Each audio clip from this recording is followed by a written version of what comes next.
Number 8, effect of heat on nitrates. In short, we are saying, what are the products formed when nitrates are being heated? Here we have three scenarios. We have three scenarios where nitrates of the most reactive metals, when heated, they give different compounds. Like nitrates of potassium nitrate, and sodium nitrate. When they are heated, they give potassium nitrate plus oxygen. They similar here, sodium nitrate plus oxygen, right? We can balance the equation like that.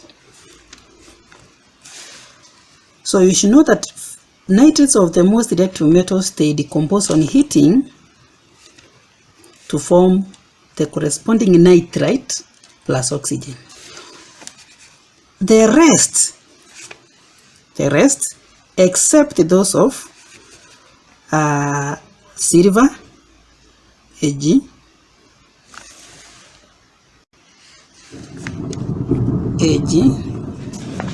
mercury, decompose to give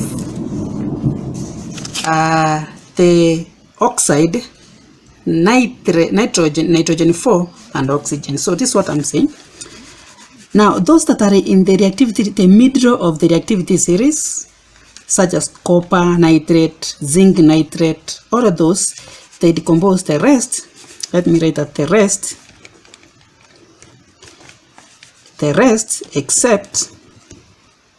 except silver nitrate and mercury nitrate, decompose giving, so let me say giving what? Giving the metal oxide plus nitrogen 4 plus oxygen. For example, if it is zinc nitrate, when you heat zinc nitrate, it will give you zinc oxide plus nitrogen 4 plus oxygen.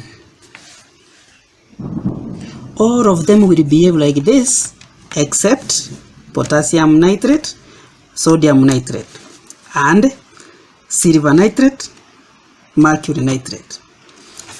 The rest will behave like this. If it is copper nitrate,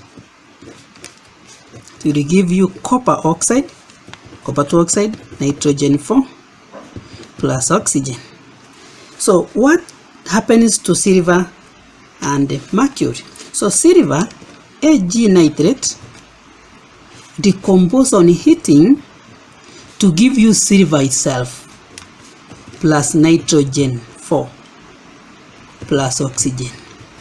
That is the difference. Mercury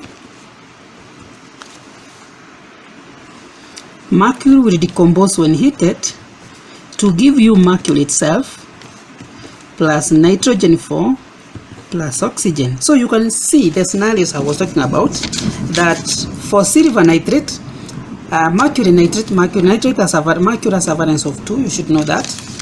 Silver is valence 1. It gives a metal.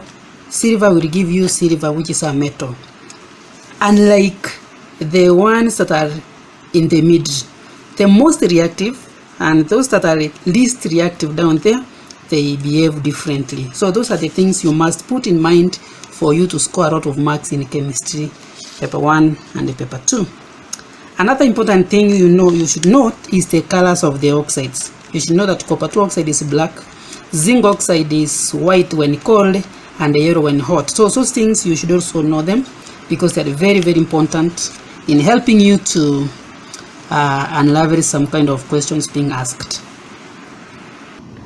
Number 9, effect of heat on carbonates. In other words, we are saying, what are the products formed when carbonates are being heated?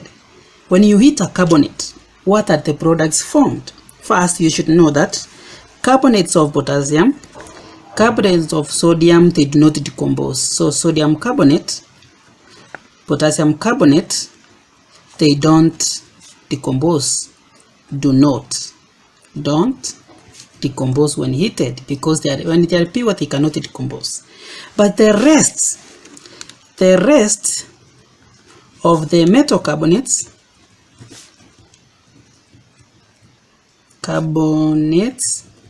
decompose when heated to form this. So let me generally write that metal carbonate. When you heat a metal carbonate, it decomposes to give you the metal oxide plus carbon 4 oxide. As simple as that. For example, you can take zinc carbonate. It will decompose to give you zinc oxide plus CO2. As simple as that. So all the carbonates will decompose to give you the metal oxide plus carbon 4 oxide, except potassium carbonate and sodium carbonate, because they do not decompose on heating. Other reactions that you must also know.